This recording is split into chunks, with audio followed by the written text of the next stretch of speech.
Okay, let's go ahead and get started. Well, welcome to the last live stream of my Monster a Day challenge, and looks like my internet is holding up. It looks like it's all green, so hopefully things will stay connected and we won't have any problems today. So this is going to be the last live stream, and then tomorrow will be our last day for the Monster a Day challenge, and then yeah, October's over tomorrow.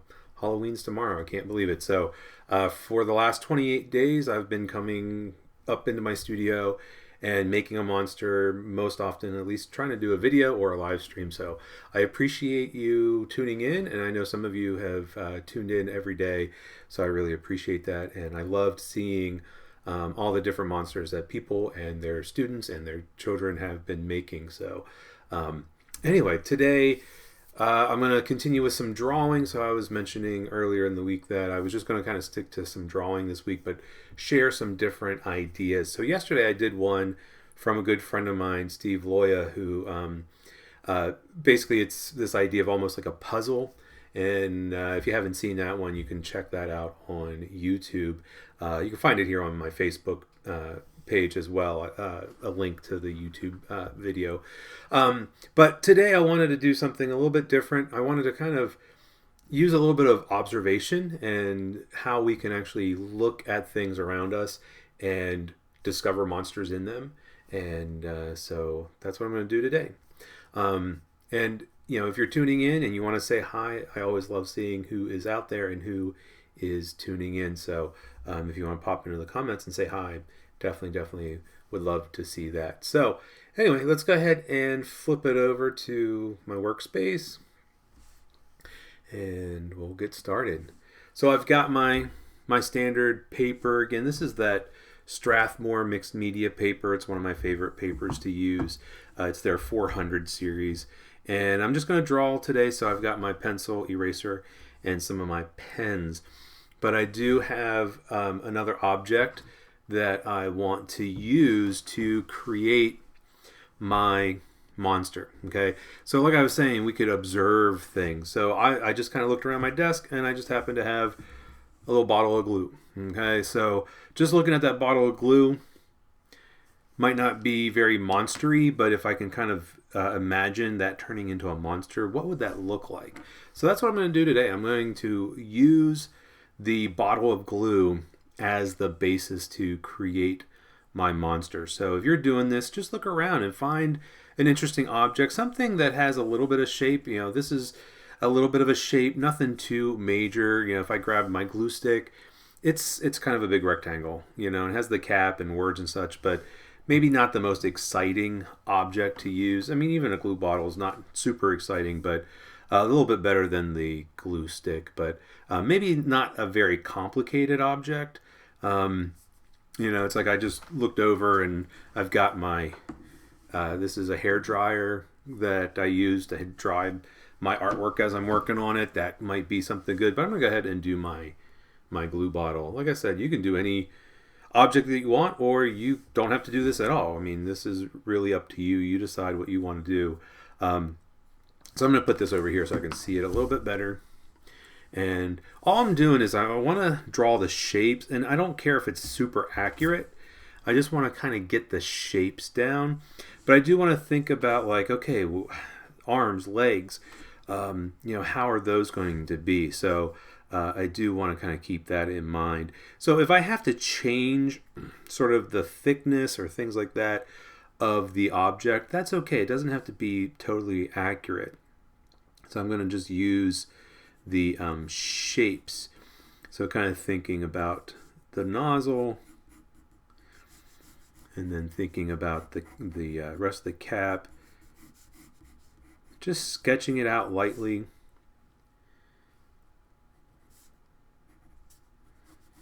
So here's where I can think about, do I change it? Because if I draw this as long as this is, I might come down off the edge. So I don't want to do that. So I can still kind of keep that rectangular shape, but I want to leave some room at the bottom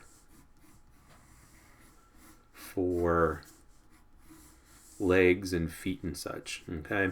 And then the other thing I have to think about is, do I want to draw the label and all that kind of stuff? Let me see, what does it look like on the back? Pretty much a different kind of label. And I don't know how well. Let me adjust the lighting a little bit on this. So the problem is, like, sometimes you set it up and you're like, okay, I think this looks good. Just darken it a touch. I don't know if that's too much. Okay. I mean, I sketched it lightly, so that way I could really erase it. But I'm trying to get that shape of the glue bottle. And even if I'm thinking about the that big rectangle for the label, now I'm not going to worry about sketching out all of the words because I want to monsterize this. So the words really aren't that important. So what you have to think about is, do you just kind of use the shapes as inspiration, or do you kind of like make it really obvious that this is a glue bottle and that it's turned into a monster? Okay, so that's really kind of the decision that you can make. I'm looking at this, and just right off the bat, I'm just kind of thinking of this as like a big horn. So I think I'm just going to use this more as a like inspiration for the shapes, and then just really turn it into a monster where maybe it's not so easy to see the glue bottle. So, if that's a horn, maybe it's a little bit pointier. If this is kind of like a big disc or something on top of the monster's head. So I'm just going to change the shape a little bit. Okay. And then maybe it needs to come more out like that. All right. And I can kind of see the label. I'm going to shorten it a little bit. I can see that more like a mouth.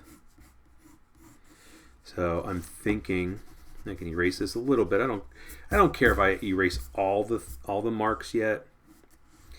I can think about, like, okay, I want to have the eyes. So I can think about my standard monstery eyes.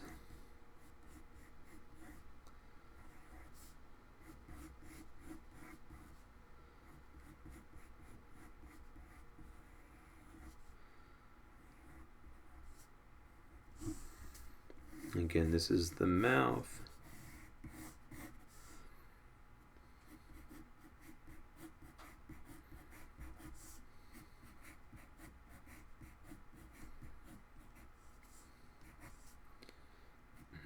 Maybe you see the tongue in there.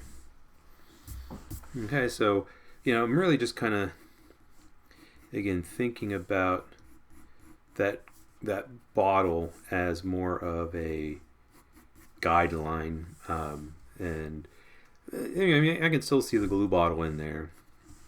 But let's go ahead and think about feet and legs. They're going to be kind of short. Maybe he's got sort of big feet. And then thinking about the arms.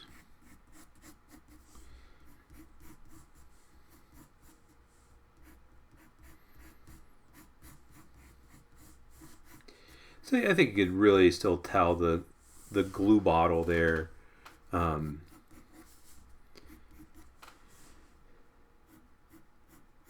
But like I said, I wanted to be a little bit more, not that it's a monster glue bottle, but more kind of using the shapes as the inspiration. All right, some fingers. So that's just a good activity to kind of, especially if you're feeling like you're in a rut and you're like, okay, I want to try something a little different. And then just by looking at some object. And I'm going to do something that I normally don't do because I just kind of feel like he's got this big horn in the middle of his head. So I think he kind of needs some ears.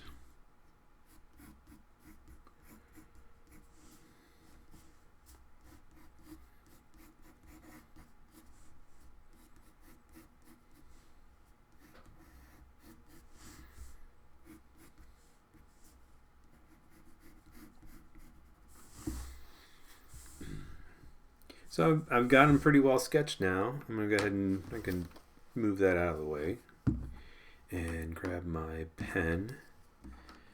So the pen is where I really kind of develop the final image. So I've sketched it out, and I try not to press hard with the pencil. I mean, so if it's hard to see, I apologize for that. But so now I can really start to think about the final shape for everything and all the final details.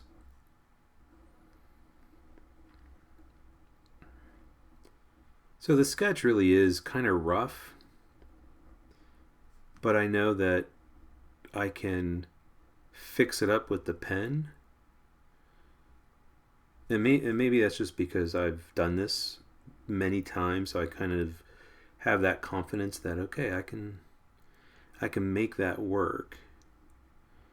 Or maybe you don't have that confidence, but just kind of try. You got this rough sketch, and as you draw it, if you're like, oh, okay, that eye needs to be bigger, you can make it a little bit bigger. You don't have to like stick right to the lines that you sketched. Actually, I mean, I've got areas where there's lots of little tiny lines, so the pen really allows me to fix things, get it exactly the way I want it to be.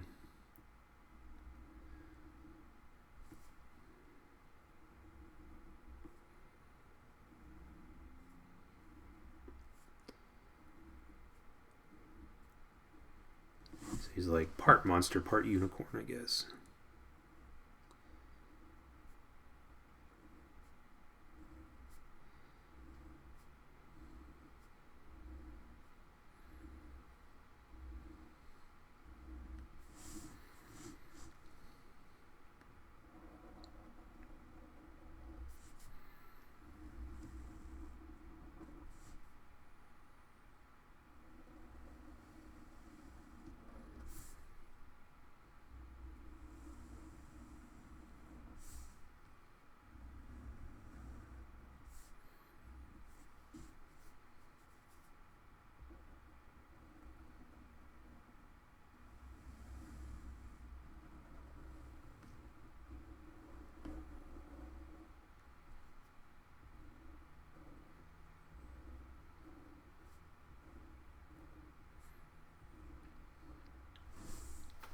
So really, this guy's going to end up kind of being a monster that has sort of a shape of a glue bottle instead of being a monster glue bottle. So that's, again, that's kind of something you can think about with your monster. Is it going to be a monster glue bottle or whatever object you're drawing, or are you going to just use the shapes and the lines to get something started?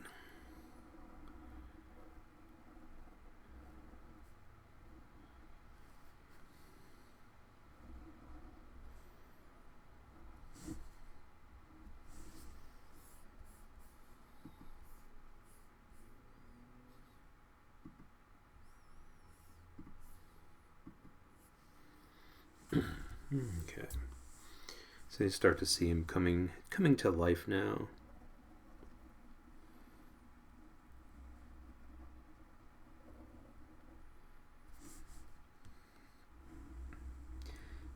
So even though I'm using a lot of my standard monster conventions, the big eyes and the kind of club-like arms, by using the glue bottle to begin, it's just pushing me in a different direction.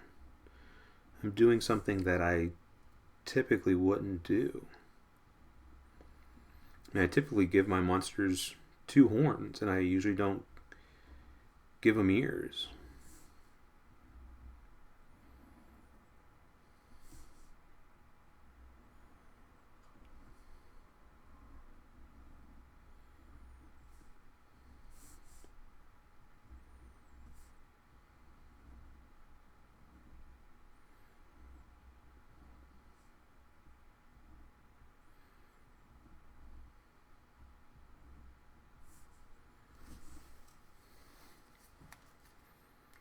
All right. So yeah, kind of kind of the same process that I've been doing when I do the drawings.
Okay. All right. So I'm gonna put some details. I was just kind of sitting here and I was glancing at the time and realized that I still have a whole lot of time left. So I think what I'm gonna do is I might add some color to him. And I'm thinking about using paint. So I wanna do some details, but I'm not gonna go through that all that process of outlining it and thickening the lines yet. So a lot of times whenever I paint, I kind of wait until after I'm done painting to do all of that. Because then I usually find that I don't have to do so much. So if I'm just doing an ink drawing, it's like I want to have a lot of detail. I want to have a lot of stuff. So I'm not going to put a lot of little details yet. I am going to put things like spots and stripes and maybe the lip.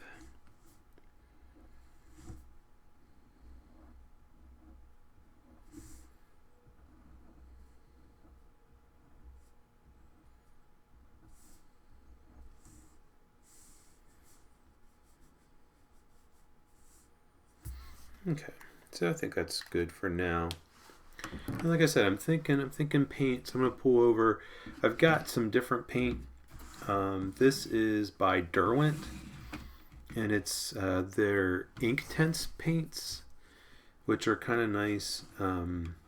There's two different palettes, so I'm not really sure what color I'm gonna paint this guy.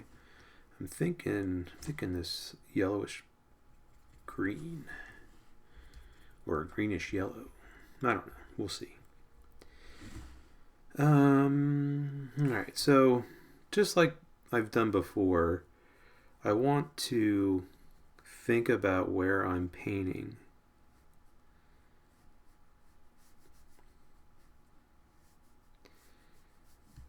So I'm going to paint the body first.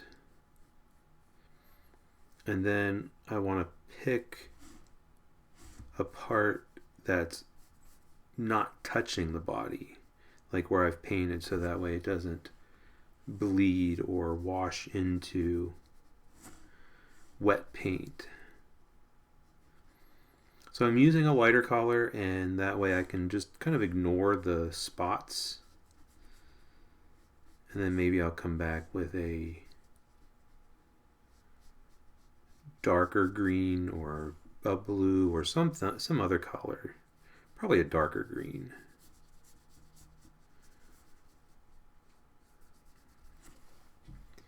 So I'm trying to work relatively quickly to keep that paint wet. That way the color is a little bit smoother.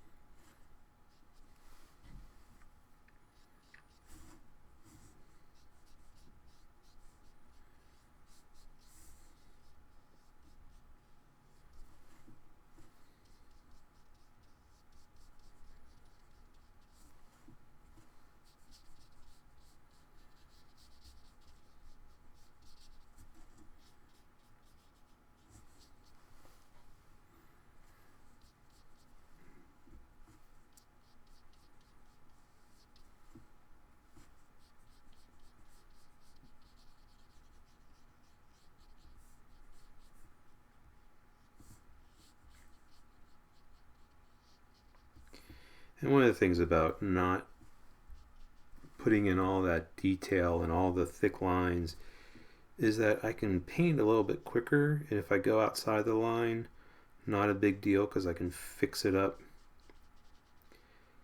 as I outline it.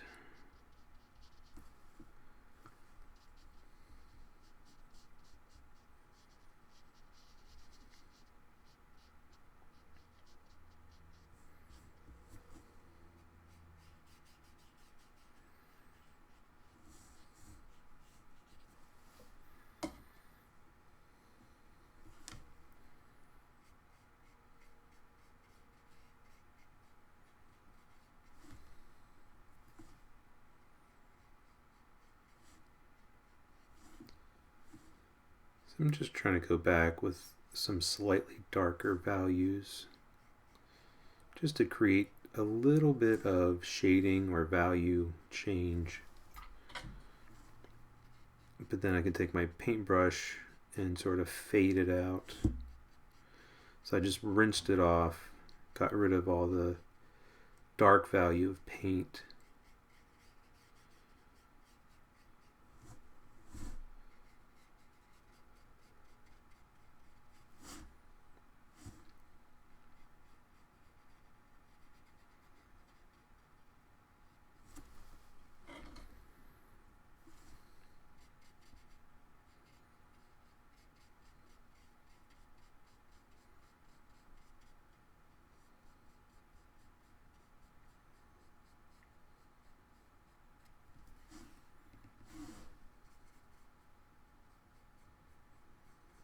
So I'm thinking I'm going to paint his arms a different color. I'm thinking yellow. So I'm going to let his body dry before I paint the arms in.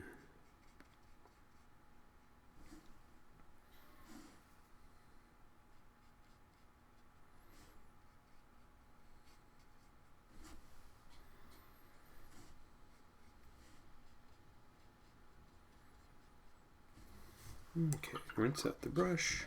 So now I really need to pick areas that aren't touching the green so that I can paint them in without them bleeding. So I'm thinking like, okay, there's the tongue. So if I take, don't know if this pink would be a good one. Oh yeah, it's pretty good.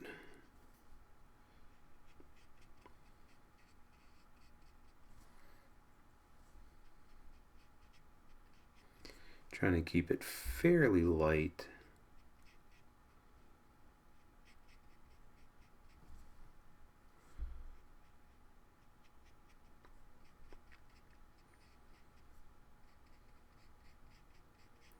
I did notice that there's a little place, a couple of places here where that pink does touch the green body, but the green paint's fairly dry.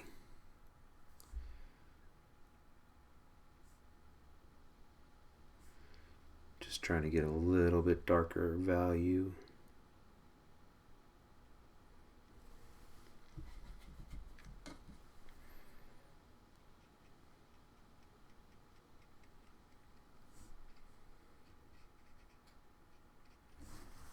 Okay. I want the horn to have a little bit of color.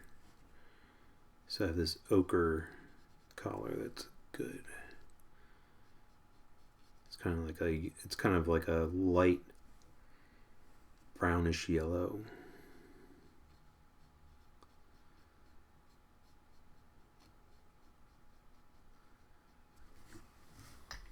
I'm going to try to do most of my painting with this brush. It's fairly big, but it does come to a point. Okay.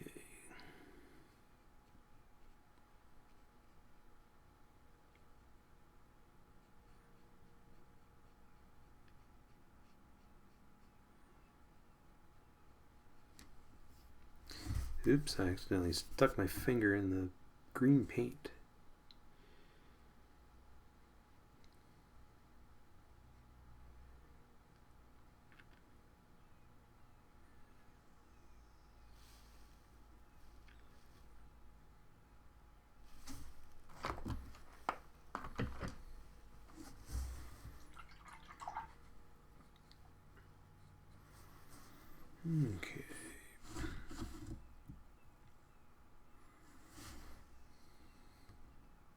Sometimes I like to put my finger down just to give myself a little bit of stability, so I kind of stick that finger out.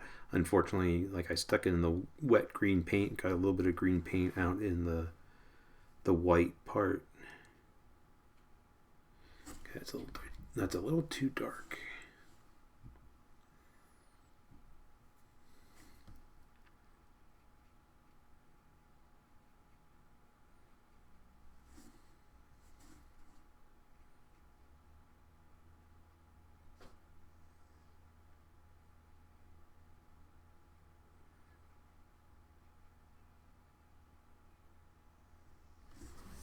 Okay. So the body's fairly dry on either side, so I think it'd be good to use this yellow. This is, I think it's called Sherbet Lemon. So it's a yellow, but it looks very greenish in the palette. And so it's kind of like a really, it's a yellow, but it has just a little bit of a green tint to it.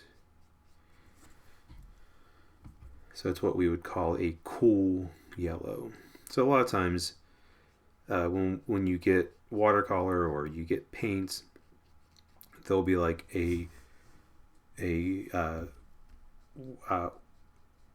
sorry, I'm just trying to paint and talk at the same time. Trying to, paint, think, and talk. So sometimes palettes will have a warm and a cool of each of the main colors. So it might have a cool yellow versus a warm yellow. So a cool yellow would probably have a little bit of green in it. A warm yellow would be, like a little bit of orange in it. And even blues and reds, like you often probably don't think of that. You think of like yellow as a warm color, red as a warm color, blue as a cool color. But if we can warm them up or cool them down. So a warm red would be kind of an orangish red. And a cooler red would have just maybe a little bit of violet in it. So it'd just be maybe a darker color as well. So kind of a darker, maybe richer red, not so orangey. Same thing with a blue. A cool blue would just be very, very blue. And a warm blue would be, have just a little bit of purple or a little bit of red, just kind of, warm it up a little bit. So anyway, yeah, because I've got a yellow there, and then I've got a yellow up here. This is more of a warm yellow. That's more of a cool yellow. Same thing with the reds. This is more of a warm red. It's more of a reddish orange. That's a cool red, so it's got a little bit more of a purple, like a little bit of purple in it, not a lot. Okay, so just trying to look it over, see what's wet, so that I'm not going to bleed. So I think I'm going to take, there's this green up here. It's a nice bright, but it's also a dark green.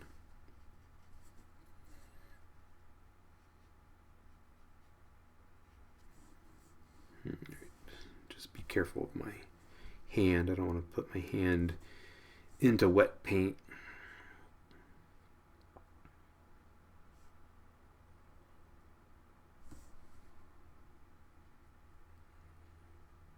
So this kind of brush allows me to get into some fairly tight areas. So it's a very versatile brush.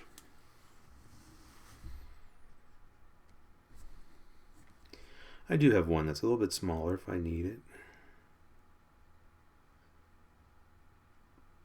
But it's also big enough that I was able to do the body pretty easily.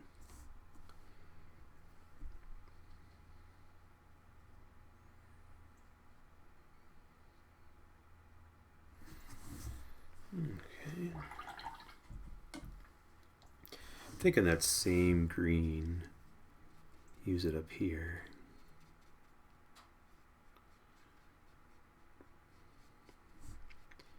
And what's interesting is that this green feels cooler up here because there's no yellow underneath it. And where I painted it over the spots, had that yellow, so it kind of got warmed up a little bit. So we could think of this as a cool green and that as a warmer green.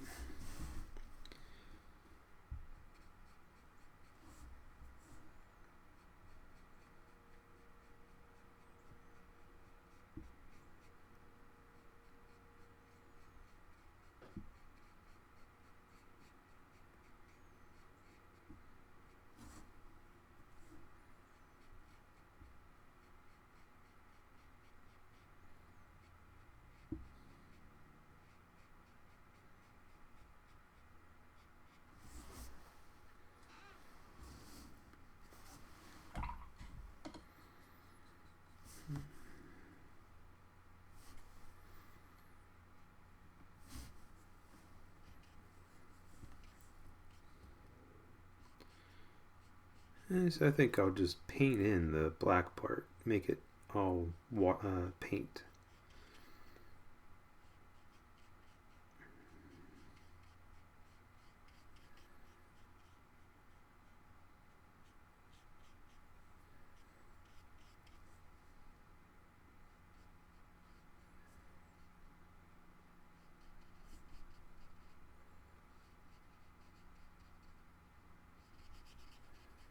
So this isn't going to be like a real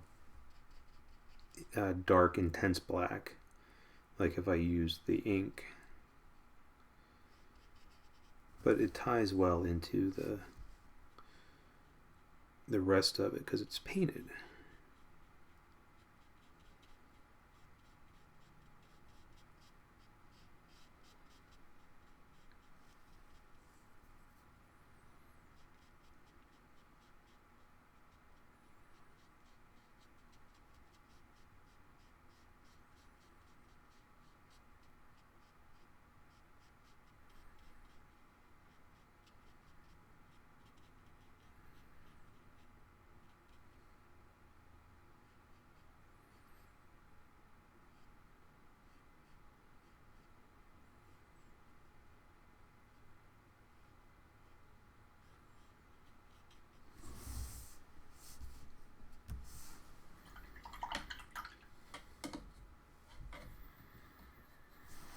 Okay, and the last thing I want to do is to paint the stripes.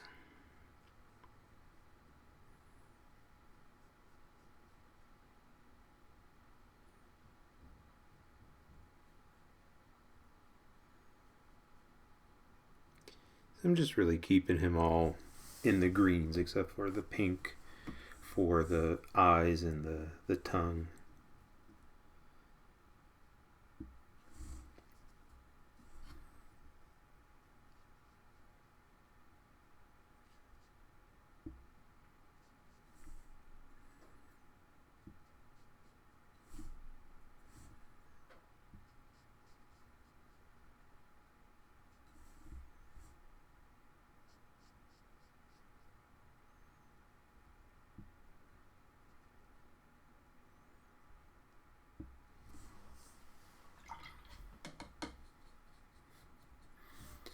All right, so he's looking pretty good.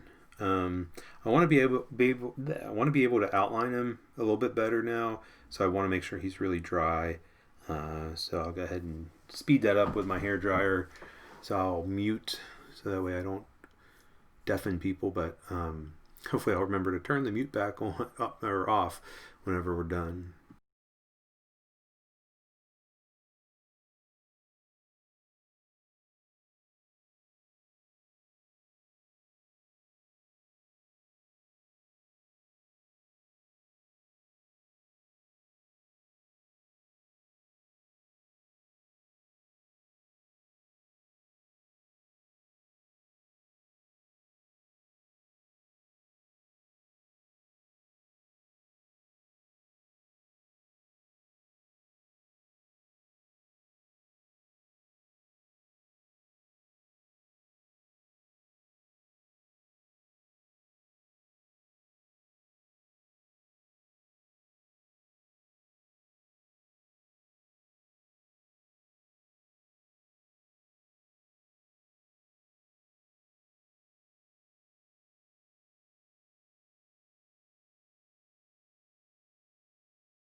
Alright, so it's dry, but now it's curled. So I want to take the curl out, and I may have shown this before, but if I turn it over, I can try to just use the hair dryer, but I find better yet if I take a big paintbrush and paint the back.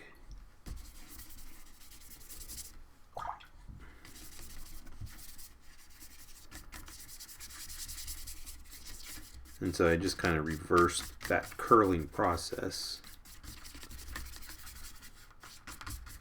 So just kind of let that sit for a moment, let that soak in. Of course, you can see how it's curling even more, but that's because the water is making the paper fibers expand.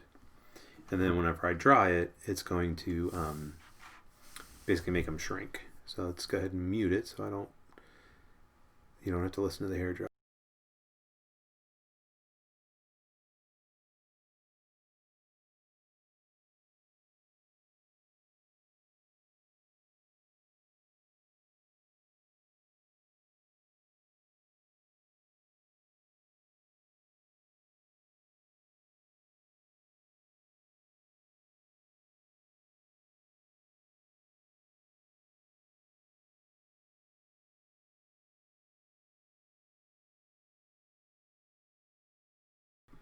All right, now now I curl back the other way. I didn't really expect that. Let me go ahead and try. I'm gonna just try to dry this side and see if it flattens out more. See, you try one thing, sometimes it works, sometimes it doesn't.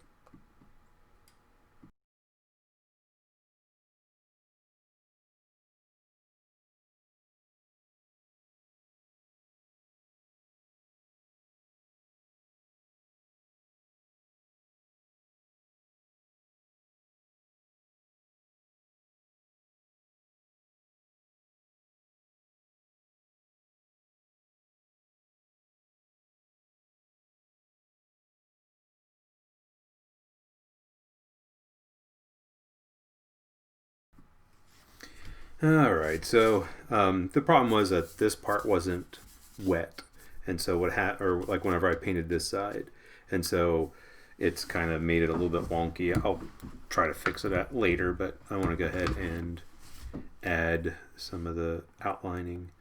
So I think I'm just going to take, this is a thicker pen, and I find that whenever I paint it, it's not so necessary to have such thick lines.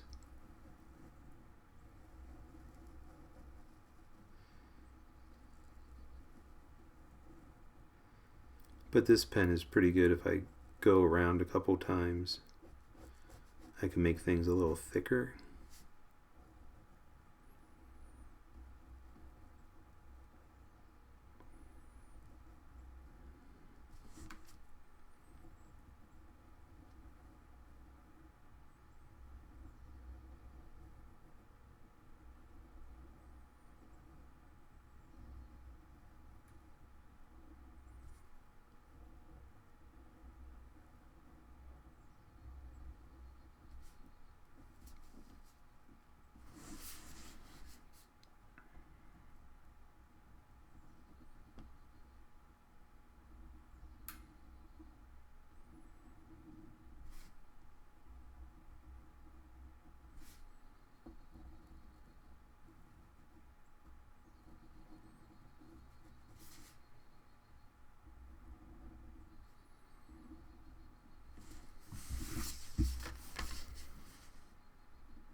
So those thicker lines just really make everything just kind of pop. make everything kind of pop.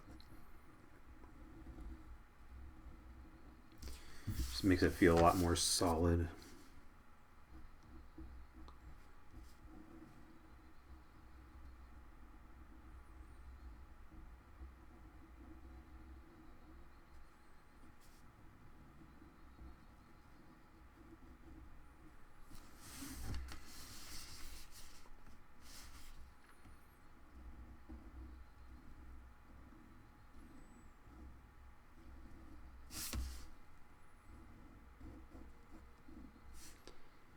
So by waiting until I'm done painting it to really do the thicker outlines, I can really straighten things out, cover up where I may have accidentally gotten paint where I didn't want it,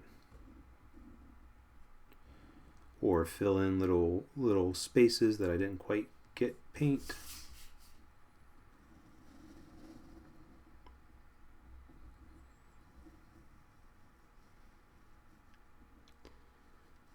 Just helps everything kind of feel a little bit more solid.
Alright, so he's looking pretty good, and I'm just going to take this thinner pen and just like I've done before, kind of think about where I might add some little details, maybe thicken some of these thinner lines just a little bit.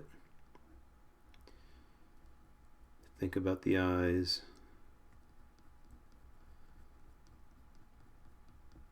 It's just these little details I think that really help make the piece. So often we don't really think too much about them.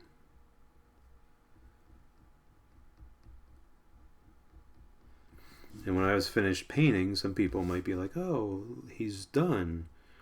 Or once I was done outlining with the thicker pen, oh, he looks like he's done now. It's like, well, no. Let's go back in and add some other details.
Alright, he's looking pretty good.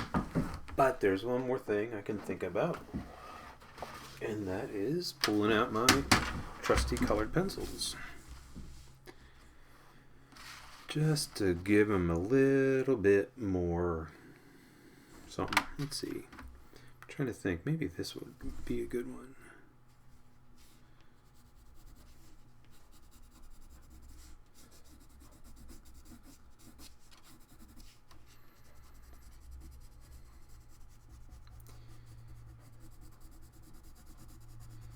Just trying to bring a little bit of value to some of those areas. That's pretty good, but it's not quite dark enough. Let me sharpen my green.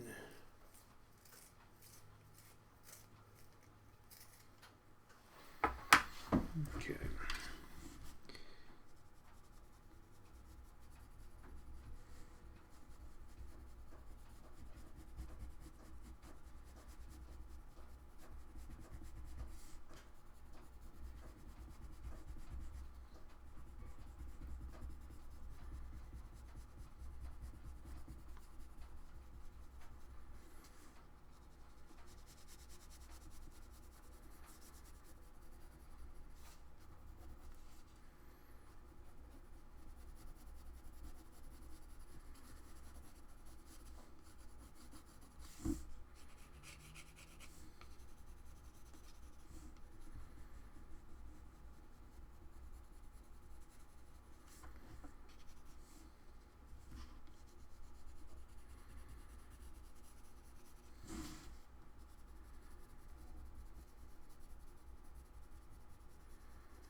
All right, now we use this use this lighter green.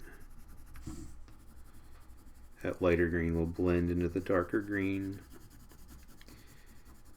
but then it also blends into the watercolor paint.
So this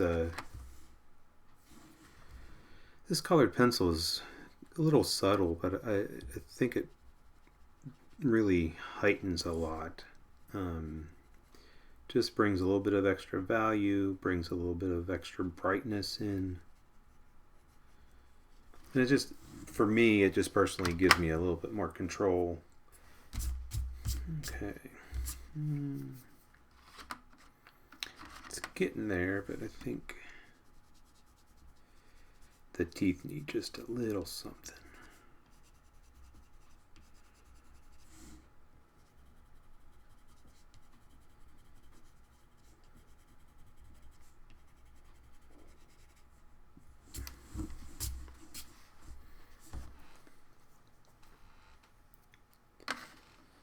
All right.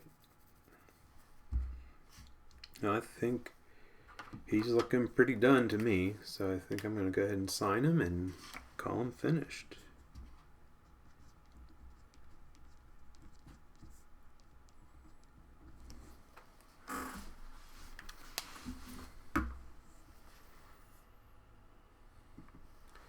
All right, well, that's it for day number 30. Just one more day left. I really appreciate you tuning in. And as I've said before, if you really, I mean, if you've been following along and you've been making monsters, I would really love to see them. So you can put them in the comments. You can post them on social media and let me know. So anyway, really appreciate you tuning in. And yeah, I really appreciate you tuning in and following me along. So tomorrow won't be live streaming, but I will try to video it. And of course, all my videos are on YouTube, or I link them here on Facebook, or the live streams live here on Facebook and on YouTube. So anyway, really appreciate it. And yeah, anyway, yeah, so thanks so much. And I won't see you tomorrow because it will be videoed, but tomorrow's our last one. So anyway, have a great Halloween, and hopefully you've been enjoying making monsters, and I will see you around. Thank you so much, and as always, happy creating.